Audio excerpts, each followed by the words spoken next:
안녕들 하셨습니까? 우리 옆 사람들께 안녕하셨습니까? 네.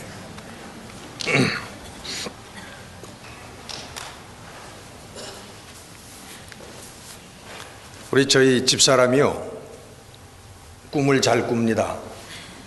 저는 거의 꿈을 안 꾸는데 우리 집사람은 심심하면 꿈을 꿔요. 그래서 우리 교회가 꿈을 꿨더니 가득 차고 막 넘치는 그런 꿈이라고 그래서 아니, 이번에 꾼 꿈이 아니고 옛날에 기대를 했더니 그 해에 그렇게 이루어지지도 않더라고요. 그리고 또 누런 꿈을 꿨다고 그래서 또 생길래나 그랬더니 그것도 아니고, 그래서 별로 그 꿈을 신뢰하지를 않습니다, 저는. 근데 이 꿈을 굉장히 신뢰하는 분들이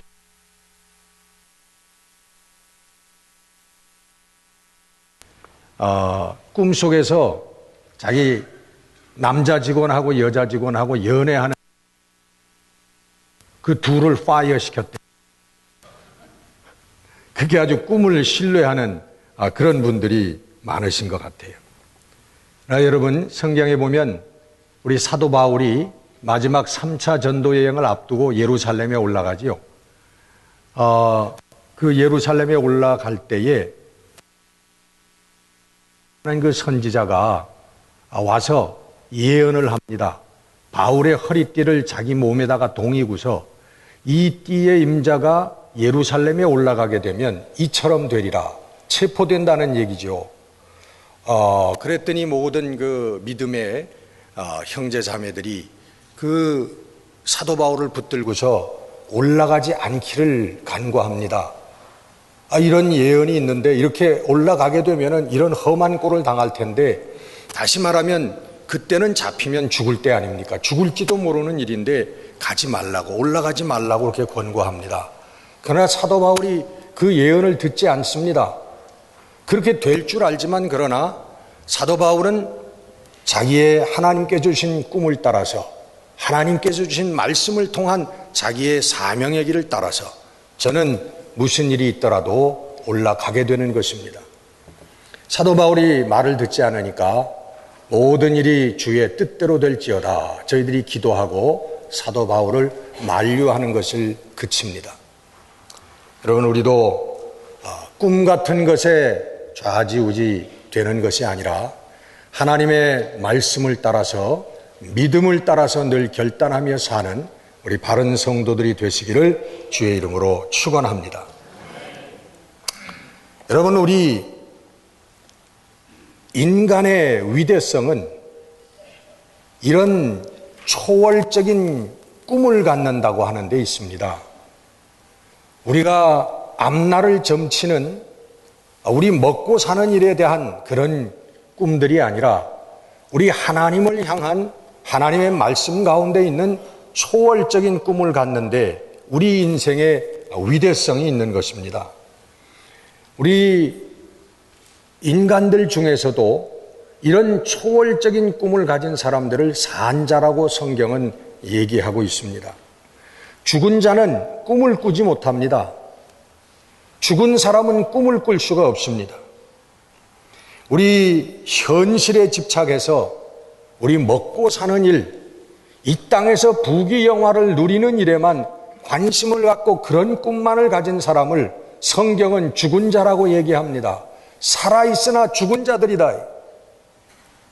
그러나 죽은 것 같지만 살아있는 자들은 하나님이 주시는 말씀을 통한 거룩한 꿈을 갖는 사람들이 죽은 것 같지만 살아있는 자, 산 자들이라고 성경은 얘기하고 있는 것입니다.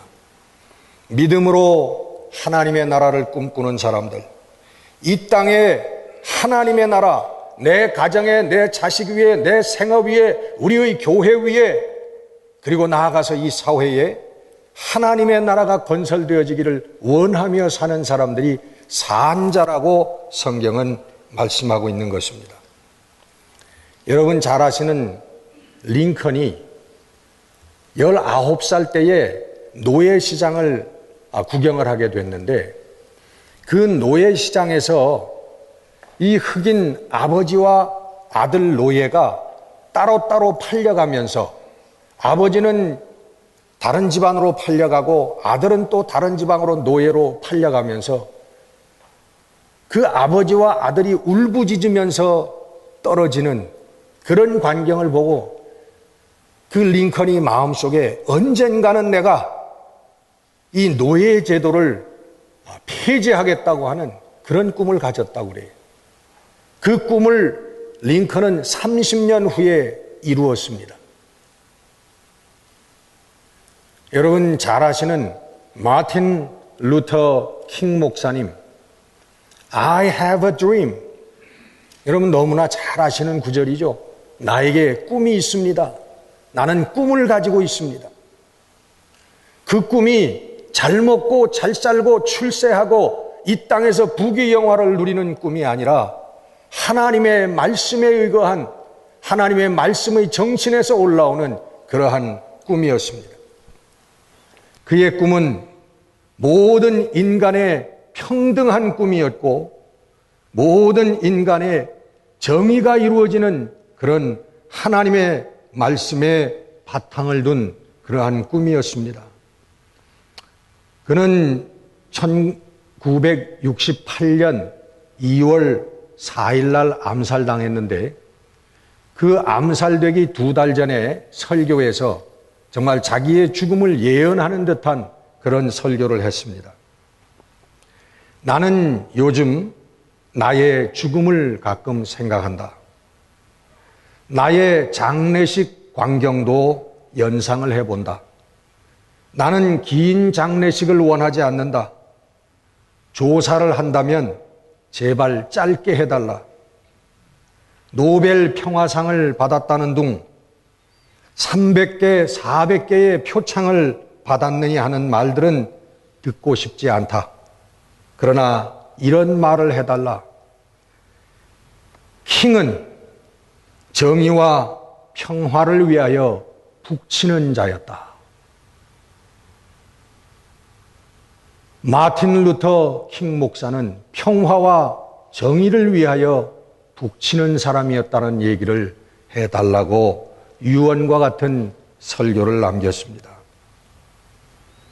오늘 본문에 예수님의 꿈이 나옵니다. 예수님이 꾸신 꿈. 제가 세례를 받고 올라왔을 때 그런 현상이 일어났다고 그래요. 하늘문이 열리면서 하나님의 음성이 들리며 이는 내 사랑하는 자요 내 기뻐하는 아들이라 하는 그런 음성이 들려왔다 그래요. 그것은 여러분 예수님이 가지셨던 꿈입니다. 여러분 예수님께서 공생애를 시작하시기 전에 여러분 어떻게 살으셨을까요? 성경은 그런 얘기가 나오질 않습니다. 30세 혹은 30 몇 세쯤에 공생애를 시작하셨다고 하는데 그 동안에 예수님께서는 무엇을 하셨나? 그런 얘기가 성경에 나오질 않습니다. 근데 분명히 하나 아는 것은 얘기할 수 있는 것은 예수님께서 공생애를 시작하시기 전에 예수님께서는 하나님 나라에 대한 꿈을 꾸셨다는 거예요. 바로 그 꿈의 내용이 하늘문이 열리는 꿈이고 바로 하나님께서 이는 내 사랑하는 자요 내 마음에 합하는 자라고 하는 내 사랑하는 아들이라고 하는 그런 꿈이었다고 하는 것입니다. 예수님은 하늘이 열리고 비둘기가 성령이 비둘기처럼 임재하는 그런 꿈을 보셨습니다. 이 하늘이 열리는 꿈은 바로 마틴 루터 킹 목사님이 꾸셨던 꿈입니다. 우리 킹 목사님이 원했던 정의와 평화를 위해서 북치는 꿈이었던 것입니다. 사랑과 평화와 정의와 평등이 춤추는 세상을 만드는 것이 우리 예수님의 꿈이셨던 것입니다. 하나님의 나라가 여러분 무엇입니까? 하나님의 나라는 하나님의 뜻이 지배하는 나라입니다. 우리 인간의 생각과 인간의 생각이 주도하는 그러한 세계가 아니라 하나님의 말씀과 하나님의 말씀의 정신이 지배하고 주도하는 곳이 바로 하나님의 나라라고 하는 것입니다. 우리 예수님의 꿈은 바로 하나님의 꿈이셨습니다. 이는 내 사랑하는 아들이요 내 기뻐하는 자라. 하나님의 뜻을 실현시킬 수 있는 사람이 하나님의 나라를 세우는 사람이라고 하는 것입니다. 오늘 하나님께서는 오늘 우리들에게 똑같은 말씀을 하시기를 원하시는 것입니다. 우리 믿는 자들에게, 우리 성도들에게 우리 예수님께 하셨던 말씀을 우리들에게도 동일하게 해주시기를 원하시는 거예요. 이는 내 사랑하는 아들이요 내 기뻐하는 자라. 이는 내 말씀대로, 내 말대로 내 뜻을 이룰 자라. 하나님께서 우리의 삶을 향해서도 이 말씀을 하시기를 원하신다고 하는 것입니다. 여러분, 모세의 꿈은 무엇이었습니까?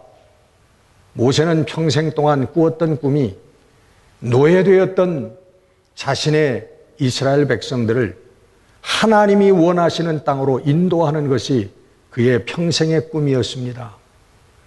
그는 나이가 80이 돼서야 그 꿈을 이룰 수 있는 찬스를 하나님께로 받습니다. 그 꿈이 너무 컸기 때문에 하나님께서 오랫동안 훈련을 시키시고 인생의 말년에야 그 꿈을 펼 수 있는 길을 열어주셨는지도 모르겠습니다. 그러나 여러분, 우리 민족을 구원하겠다, 인류를 구원하겠다라고 하는 그런 거대한 꿈 이전에 우린 성도들로서 기본적으로 가져야 될 꿈들이 있습니다. 아마 하나님께서는 우리들에게 민족을 구원하는 꿈, 인류를 구원하는 그런 웅대한 꿈을 꾸기를 원하시지 않는지도 모르겠습니다. 그러나 분명히 하나님께서 우리의 삶을 향해서 이루시기를 원하시는 꿈은 바로 우리의 가정입니다. 우리의 가정에 하나님의 나라를 이루시기를 원하는 것이 하나님의 꿈입니다. 우리의 자녀들 위해 하나님의 나라를 이루시기를 원하는 것이 우리 하나님의 꿈입니다. 그리고 우리의 생업 위에 하나님의 나라가 이루어져서 하나님의 나라를 위한 우리의 생업이 되어지는 것이 우리 하나님의 꿈인 줄 믿습니다. 우리에게 주어진 교회를 통해서 우리가 전도하고 선교하는 아름다운 하나님의 꿈을 이루는 것이 우리를 향한 하나님의 꿈일 것입니다. 여러분, 우리가 민족을 구원하는, 우리 인류를 구원하는 큰 꿈은 꾸지 못하는 사람일지라도 우리의 가정과 우리의 자녀와 생업과 우리의 교회를 위한 우리 하나님께서 꾸라고 하시는 그 꿈을 우리는 성실하게 꿀 수 있는 우리 꿈꾸는 사람들이 되시기를 주의 이름으로 축원합니다. 여러분, 거기에 진짜 기쁨과 행복이 있는 것입니다. 우리가 큰 일을 한다고 해서 행복과 기쁨이 물론 없는 것은 아니죠. 큰 기쁨과 행복이 있겠죠. 그러나 큰 꿈일수록 어려움과 아픔도 많은 것입니다. 우리가 적은 꿈에서부터 시작해서 성실히 하나님의 뜻을 우리의 작은 삶 가운데서 이루려고 노력할 때에 우리의 참된 기쁨과 행복이 우리들에게 깃들이게 되는 것이고, 그 작은 꿈들이 큰 꿈을 향하여 나갈 때 더 큰 기쁨과 행복이 있게 될 줄로 믿습니다. 1991년도에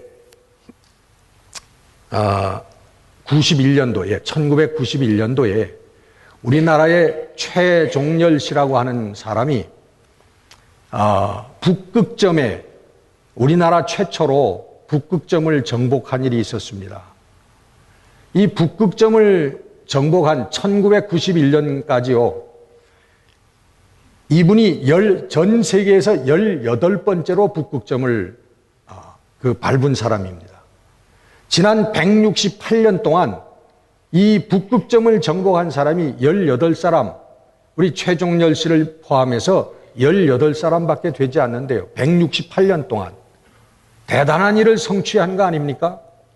그것을 위해서 이 사람은 그 공기가 희박한 것이기 때문에 그 산소 마스크를 쓰고 공기가 부족한 데서도 걷고 그걸 인내할 수 있는 그런 그 체력을 보강하기 위해서 몇 년 동안 엄청난 고생을 하고 훈련을 했다고 합니다.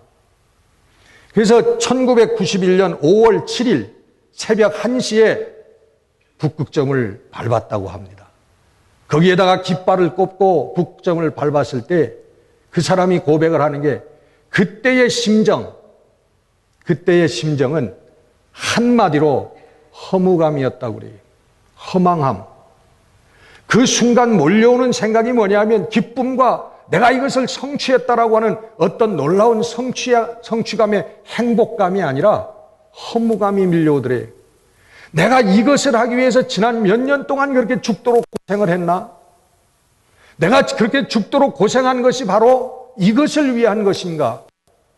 거기에서 아무런 의미도 가치도 없다라는 거예요.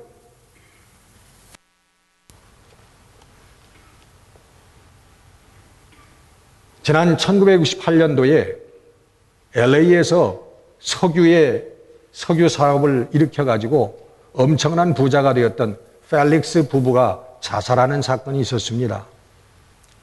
그들은 많은 재산이 있음에도 불구하고 자살을 했습니다. 그리고 나이도 꽤 되는 사람들이었어요. 근데 그분들이 달랑 유서 한 장을 남겨놓았는데 거기에 한 구절만 쓰여 있습니다. No more dream, nothing to follow. 더 이상 꿈이 없다는 거예요. 돈도 많이 벌었고 뭐 해볼 거 세상에서 다 해봤는데 꿈이 없다는 거예요. 이젠 더 이상. 그들은 살았으나 죽은 자들이었고 우리 하나님의 꿈을 몰랐던 인생에 먹고 사는 개꿈만을 알았던 사람들이 우리 성도들은 가진 것이 없다고 하더라도 우리가 이룬 것이 없다고 할지라도 우리들에게는 하나님께서 주시는 꿈이 있습니다. 하나님께서 주시는 사랑의 꿈이 있고 믿음의 꿈이 있고 평화의 꿈이 있고 소망의 꿈이 있는 것입니다. 여러분, 이 하나님께서 주시는 아름다운 꿈 위에 바로 설 수 있는 여러분들이 되시기를 주의 이름으로 축원합니다. 여러분, 바로 하나님의 영이 성령께서 우리에게 임하시면 이 꿈의 문이 우리들에게 열리게 됩니다. 여러분, 우리가 선글라스를 끼면은 세상이 다 까맣게 보이지 않습니까? 노란 안경을 끼면 세상이 다 노랗게 보입니다. 그러나 성령께서 오셔서 성령을 통하여 바라보는 눈은 우리가 살아왔던, 우리가 생각하며 살았던 먹고 사는 일, 이 세상에서 부귀와 영화를 누리는 그런 꿈을 보여주시는 게 아니라 성령께서 보여주시는 세상은 하나님 나라에 대한 세상입니다. 거기에는 평화가 있고 평등이 있고 사랑이 있고 소망이 있고 관용이 있는 그런 하나님의 세상을 성령은 보여주시는 것입니다. 성령의 안경을 끼고 하늘의 문이 열리는 것입니다. 우리 예수님께서 성령을 받고 하늘 문이 열리는 꿈을 꾸신 것처럼 우리에게도 주의 성령이 임하시면 하늘 문이 열리는 꿈이 꾸어지는 줄로 믿습니다. 어떤 사람은 그런 얘기를 해요. 우리 신앙을 갖고 정말 성령 받았다고 펄펄 뛰게 되면 인생이 사는 게 의미가 없어질 거 아닌가 하는 그런 얘기를 하는 사람 들어봤습니다. 적당히 가끔가다 술도 한 잔 마시고 적당히 가서 댄싱도 좀 하고 뭐 이게 사람 인생을 사는데 성령 받고서 그저 하나님의 말씀만 하나님의 기도만 그것만 알면 인생이 재미없지 않겠는가 그런 얘기를 누가 하시더라고요. 그렇게 생각할 수 있습니다. 그러나 성령 받지 못한 사람들은요, 하나님의 영이 함께하지 못하는 사람들은요, 하나님의 영이 함께해서 사는 그 삶이 얼마나 기쁘고 얼마나 행복하고 얼마나 가슴이 벅찬 그런 삶인 줄 저희들은 상상할 수도 없는 거예요. 그것이 인생에 있는 최대의 기쁨이고 인생이 누릴 수 있는 최대의 행복감이 거기에 있다고 하는 것을 그 사람들은 모르는 것입니다. 여러분 사도 바울의 삶을 보면은 완전히 성령에 붙들려서 하나님의 말씀에 붙들려서 산 삶이 아닙니까? 그 사도 바울이 산 삶이 정말 그 괴로운 어려운 그런 삶을 살았겠느냐는 거예요. 가는 곳마다 모멸을 당하고 어떤 곳에 가서는 돌팔매질을 맞아서 죽을 뻔하고 어떤 때에서는 붙잡혀가지고 태장을 맞고 정말 겁안 죽을 것 같은 고문을 당하고 가는 전도여행 때문에 배가 파손이 되고 그런 험난한 인생을 살면서 사도 바울은 그 고통과 고난과 그 고민 속에서 어려움 속에서 살았겠느냐는 거예요. 아닙니다, 여러분. 사도 바울은 그 외양의 삶은 그런 어려운 삶일지 모르지만 저의 마음 속에는 그 모든 것들을 극복하고 이길 수 있는 그러한 기쁨이 흘러 넘치는 삶이었습니다. 하나님께서 주시는 성령께서 주시는 놀라운 기쁨과 능력이 샘솟는 그런 삶이었던 것입니다. 그래서 빌립보 감옥에서 우리 붙잡혀서 고문을 당하고 기절한 그 사도 바울이 그 지하 그다음에 혼절한 곳에서 깨어났을 때 사도 바울은 하나님께 찬송을 했습니다. 고문을 당해서 매를 맞아서 몸에서는 피가 나지만은 혼절할 정도의 고문을 당했지만은 그러나 저가 깨어났을 때 하나님을 향해서 찬송을 부르는 모습이 모든 죄수들에게 너무나 기이하게 보였던 것입니다. 이상하게 보였던 것이에요. 저 사람이 어떻게 노래를 할 수가 있을까? 그게 찬송인지 뭔지는 몰랐겠지만은 어떻게 저 사람이 저런 상황에서 노래를 부를 수 있었을까? 여러분, 믿음의 삶, 말씀의 삶, 신앙의 삶, 우리 하나님께서 주시는 꿈을 꾸는 삶은 여러분 찬송의 삶이고 언제나 우리들 마음속에 우리의 상황에 상관없이 절대적으로 주시는 기쁨과 평화의 삶이라고 하는 것을 여러분 믿으시고 그 삶을 누리시는 여러분들이 되시기를 주의 이름으로 축원합니다. 우리 예수님께서도 그렇게 말씀하셨어요. 내가 너희에게 이 말을 이르는 것은 너희 속에 기쁨이 충만하게 하려 함이라. 우리 예수님의 말씀 가운데 있으면 우리 기쁨이 샘솟는다는 거예요. 여러분 돈을 많이 벌어서 여러분 기쁜 경험이 있습니까? 여러분 세상에서 무엇이 잘 돼서 여러분 기쁜 그런 경험이 있습니까? 그러나 그 기쁨이 여러분 며칠 가던가요? 이 세상에서 얻을 수 있는 기쁨은 여러분 찰나적이고 잠깐 동안 없어지는 것이고 그 다음에는 그 수준에 맞는 어려움과 고민과 고통이 오게 되어 있습니다. 그러나 오직 예수 그리스도의 말씀만이 우리들 가운데 있을 때에 그 말씀을 쫓아 그 꿈을 쫓아 사는 사람일 때에 영속적인 기쁨이 넘쳐 흐를 수 있다고 하는 것입니다. 여러분 꿈을 꾸시는 여러분들이 되시기를 바랍니다. 여러분 하나님께서 우리에게 주신 교회의 꿈을 가지시기를 바랍니다. 우리 각자의 교회에 하나님의 꿈을 심는 여러분,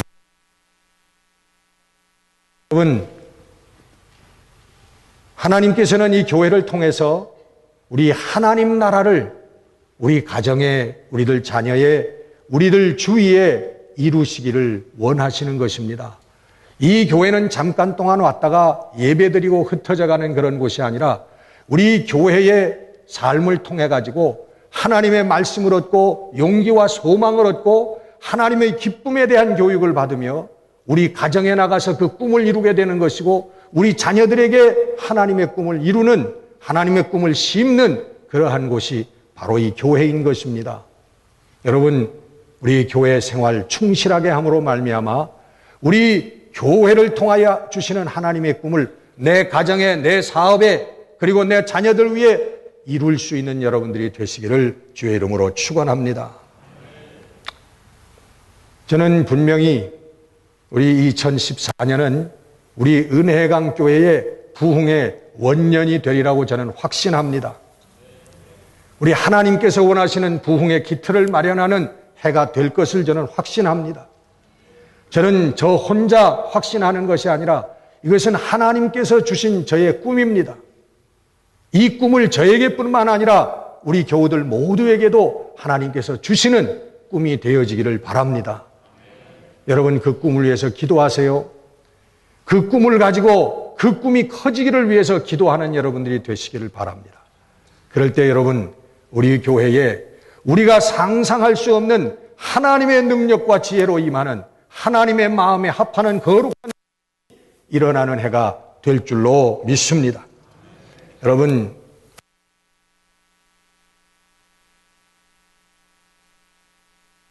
주시는 그런 꿈으로 자녀들을 양육하실 그런 꿈을 꾸시기를 바랍니다.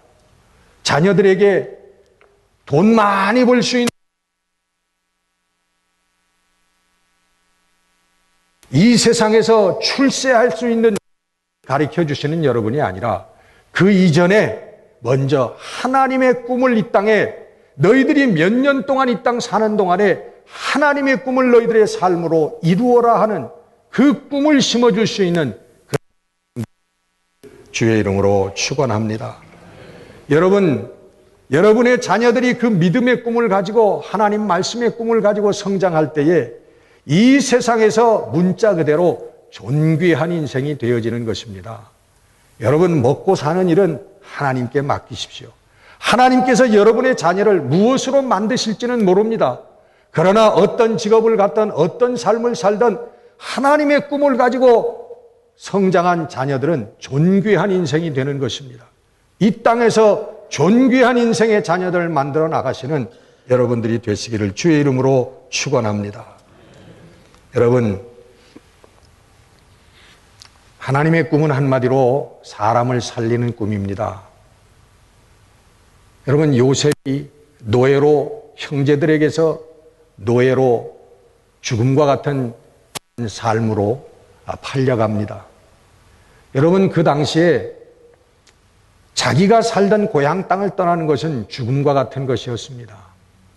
어린 요셉이 그때 한 17세 정도 됐다고 성경은 얘기하는데 한 17살쯤 됐던 그 청년이 알 수도 없는 그 애굽 땅으로 멀리 노예로 팔린 것은 그것은 죽음을 의미하는 것입니다. 아마 죽음보다 더한 삶이었겠죠. 꿈을 갖고 있었던 사람이었습니다. 하나님께서 주시는 꿈이었습니다. 존귀하게 되리라고 하는 꿈이었습니다. 그리고서 요셉은 성장하면서 그 위에 하나님께서 내 인생을 왜 존귀하게 만들어 주시려나? 그것은 내 민족을 향한 꿈이다. 내 어려움을 당하는 백성들을 하나님께서 살리시고자 하는 꿈이다. 라고 하는 그런 꿈을 갖기 시작했던 것입니다. 저가 총리 대신이 되어서 그 이스라엘 사람들이 살던 땅에 가나안 땅에 흉년이 들어서 저희들이 곡식을 찾아서 애굽 땅에 왔을 때에 요셉은 형제들에게 그런 말을 하는 것입니다. 형님들, 제가 오늘 여기에 있는 것은 형님들이 나를 팔아먹어 가지고 내가 여기 온 것이 아니라 하나님께서 내 백성들을 살리시기 위해서 하나님의 백성의 명맥을 유지시키기 위해서 하나님께서 나를 이 땅에 먼저 보내신 것입니다. 그게 여러분 요셉이 가졌던 꿈입니다. 요셉은 총리 대신이 되는 그런 꿈을 가진 사람이 아니었습니다. 하나님의 백성을 향한 꿈을 그런 총리 대신도 때마다 신뢰를 받고 쓰임받는 그런 사람이 되었던 것입니다. 작은 꿈에 여러분 성실할 때 큰 꿈을 이루게 되는 것입니다. 여러분 가정의 꿈에, 여러분 자녀들의 꿈에, 여러분 생업의 꿈을 하나님의 꿈과 함께 꾸는 여러분들이 되시기를 바랍니다. 그때 여러분들의 꿈이 점점 성장하고 성숙해가고 하나님의 주시는 거룩한 꿈의 사람으로 복된 삶을 사는 여러분들이 되어질 줄로 믿습니다. 기도하겠습니다.